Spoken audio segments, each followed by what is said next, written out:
A mysterious meteor landing in USA begins to destroy our planet in preparation for an invading alien race. Hello, and welcome back to our channel. Risen is a 2021 science fiction movie from first-time director Eddie Araya. Today we'll be reviewing and recapping the events of this movie.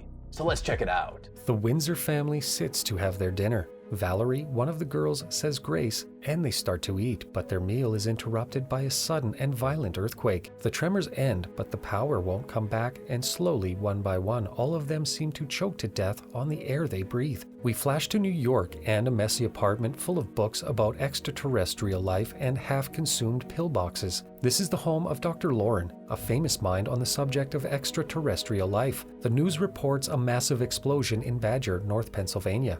Apparently, the whole town has simply dropped dead, and the entire area has been sealed off. Lauren answers a knock at her door from two soldiers who demand she come with them regarding the incident in Badger. Arriving at the base, Lauren meets Colonel Emmerich, who introduces her to astrobiologist David. Emmerich confirms that a basketball-sized meteorite caused the explosion and released a poisonous gas. They've both been brought in to use their expertise to help the military get to the bottom of this situation. Lauren and David get to know each other on their way to Ground Zero and arrive at the crater. It is in the middle of a huge, snow-covered expanse and is much smaller than what you would expect. Looking closely in the crater, Lauren finds a small budding plant with red leaves. She gets down on her knees and looks closely at it. Later at home, she looks at photos of the bud and researches meteor impacts. She discovers a similar incident in Russia. Watching a video with a witness of the impact, she comes across the theory that this meteor was a seed for something else and that a tree grew out of the crater.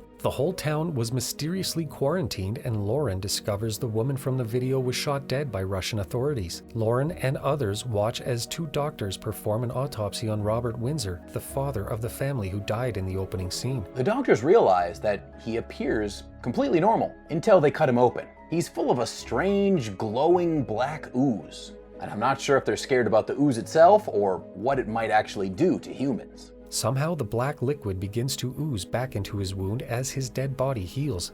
And then he suddenly springs to life sitting up on the operating table. The body is unresponsive, but his skin is cold and white, and he has no blood pressure. The doctor tries to tell him what happened to him, but he just sits and stares. We hear a rush of footsteps outside the room and expect things to get much weirder. Sure enough, all the dead bodies from Badger have come back to some sort of life, standing motionless like the living dead. Tests are run on these reanimated people, but all are unresponsive. There's nothing to separate them from dead people besides that they aren't lying down. The only thing they seem to do is turn to face the same direction. Lauren reports to Emmerich that she has discovered the event in Russia and that the government intentionally covered it up. Later, at a government briefing, it's reported that the Risen people are undergoing a purposeful change and modification into an extraterrestrial form of DNA. Lauren gives her report to the briefing, but they are unwilling to accept her theories without proof. Lauren watches a grieving wife trying to get through to her husband's unresponsive body with no success.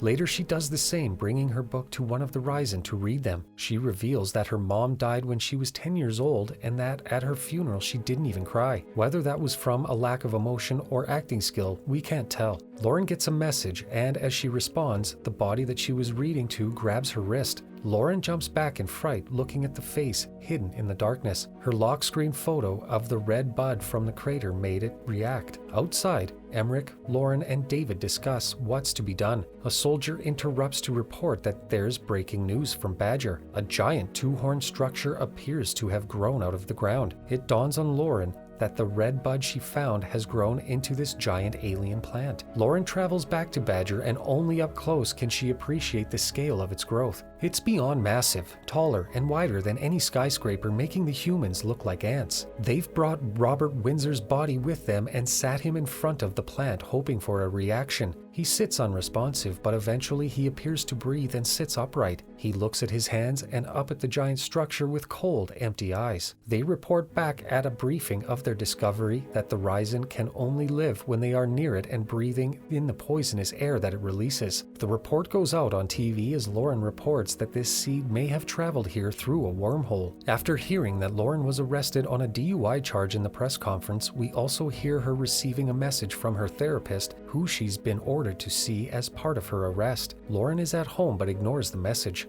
Hearing a knocking at the door, she answers it to find a man there who it's apparent she isn't very happy to see. He asks to come in and she steps aside without a word. Through his talking about what she asked for on her 8th birthday, we learn that this must be her father. He's disappointed with her obsession with science and where it's led her life. He says that he's lonely and that he'd like her to come home. But in keeping with Lauren's plain characterization, she doesn't say anything. Emmerich tells Lauren that Robert, or whatever is inhabiting Robert, has asked to speak with her and her alone. She sits with him as she tells her that his original planet can no longer contain their species. Apparently someone called Supernova 94 looked for them and told them where Earth was. Robert is angered by the scientists drilling into the tree and seems to control one of them, forcing him to undo his protective clothing and breathe in the toxic fumes. Suddenly, all the scientists are brought under the control of an eerie, high-pitched frequency that brings them all to their knees as they writhe in agony. They start turning on each other under Robert's influence, killing one another with knives or guns. A drone squad attempts to bring Robert down remotely, but for some reason the missile misses, so 2 fighter jets make a follow-up strike and discover some sort of giant invisible force field protects the tree. Lauren watches news reports of strange voices being heard in the air worldwide and instances of smoke similar to that in Badger appearing in Asia. Crops are dying,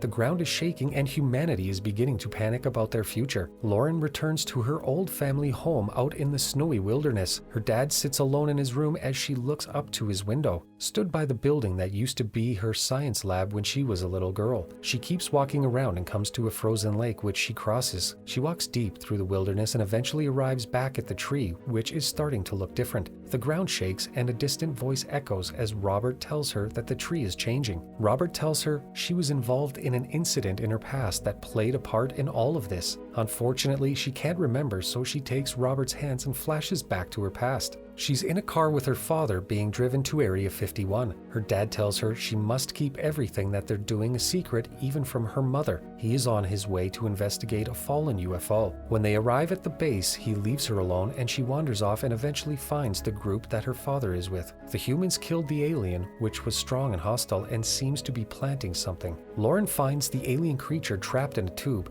and as she touches it, it springs to life and puts its hand on the glass. She wakes up in the bathroom as though none of it happened, and her father leads her from the base. After returning home, Lauren has developed incredible abilities. She's become a super genius, drawing blueprints for rockets and solving equations far beyond her age. She creates a device to contact aliens and, looking at her space calendar on her wall, calls herself Supernova 94. It was she who invited the aliens to Earth. Lauren's mother hated the strange, distant child that her daughter became and forbade her from any scientific activities. In her anger, we discover Lauren used her abilities to kill her mother. In the present, Robert removes her protective helmet and she discovers she can breathe. We see strange pods worldwide, all of which begin to expel a thick black fog that wipes out everything in their path. The invading species are terraforming the planet, changing it to suit their biology. Humanity is wiped out and Lauren announces she is finally home. Credit to director Eddie Araya for attempting to make an interesting alien movie. Sadly, nearly every aspect of this movie is terrible. The script is dull and